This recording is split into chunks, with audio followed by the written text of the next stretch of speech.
Assalamualaikum warahmatullahi wabarakatuh. Alhamdulillahirabbil alamin. Wassalatu wassalamu asrafil anbiya'i wal mursalin wa ala alihi washabihi ajmain amma ba'du. Pertama, marilah senantiasa kita memanjatkan puji syukur kita kehadirat Allah Subhanahu wa taala yang pada kesempatan pagi hari ini alhamdulillah kita masih diberikan kesehatan oleh Allah sehingga kita bisa bertemu untuk yang kesekian kalinya, meskipun dengan pembelajaran online masih kita diberi kesempatan untuk bisa bertemu kembali. Baik, anak-anakku kelas 11A dan kelas 11B, pada kesempatan pagi hari ini Pak Eko akan menyampaikan sedikit rangkuman seperti yang ada di dalam buku kalian. Rangkuman tentang teks prosedur, rangkuman tentang teks prosedur. Sebelum kita masuk pada pembahasan bab yang baru yaitu teks eksplanasi, sedikit untuk pertemuan pagi hari ini kita akan mengulang kembali apa yang sudah kita bicarakan pada beberapa pertemuan yang lalu, yaitu tentang teks prosedur. Diawali dengan yang pertama, pengertian dari teks prosedur. Yang pertama, prosedur merupakan teks yang menjelaskan langkah-langkah melakukan sesuatu secara lengkap dan jelas. Di pengertian teks prosedur adalah teks yang menjelaskan langkah-langkah melakukan sesuatu secara lengkap dan jelas. Kemudian yang kedua, teks prosedur kompleks. Kalian harus bisa membedakan antara teks prosedur dengan teks prosedur kompleks. Kalau teks prosedur itu langkah-langkah melakukan sesuatu secara sederhana, mungkin tahapan-tahapan kegiatannya tidak terlalu rinci, akan tetapi kalau itu teks prosedur kompleks maka tahapan-tahapan yang ada itu dibuat secara terperinci.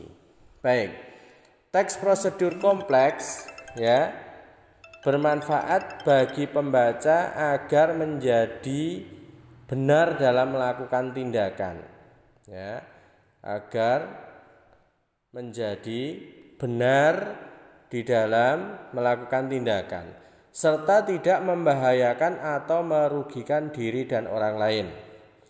Itu tujuan dari dibuatnya teks prosedur kompleks, yaitu agar pembaca itu menjadi benar dalam melakukan tindakan serta tidak membahayakan atau merugikan diri dan orang lain.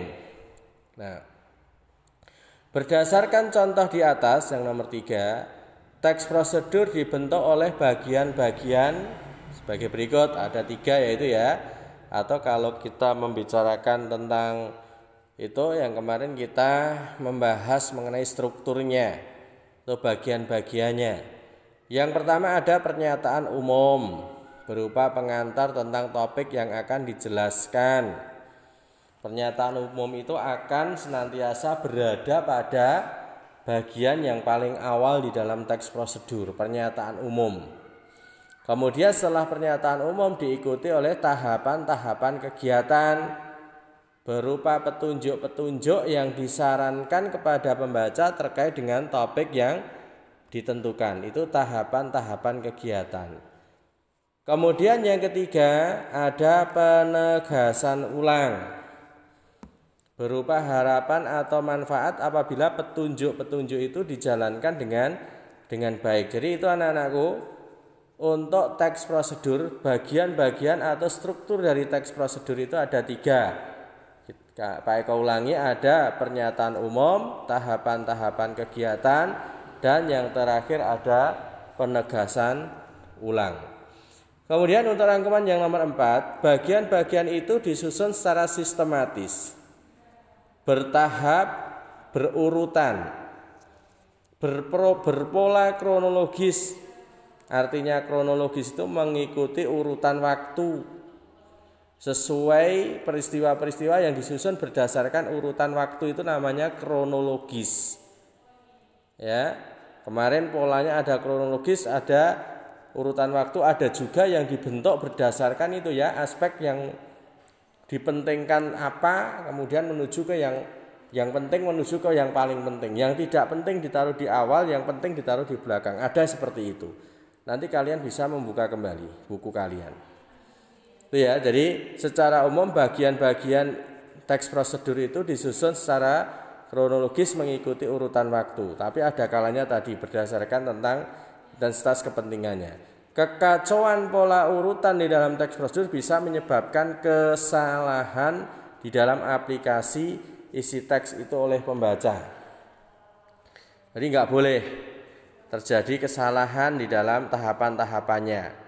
Urutan waktunya tidak boleh keliru. Kalau keliru nanti ada kekacauan. Artinya apa? Pembaca itu akan mengikuti prosedur itu malah yang sedianya biar tidak merugikan orang lain, dia tidak membahayakan orang lain, tapi malah membahayakan atau merugikan diri maupun orang lain kalau ada kesalahan di dalam penyampaian seperti itu. Kemudian ciri-ciri kebahasaan teks prosedur adalah berupa banyaknya penggunaan kalimat perintah, penggunaan kata kerja imperatif ya, yang diakhiri dengan lah itu ya, misalkan mulailah, kerjakanlah, partikel lah itu.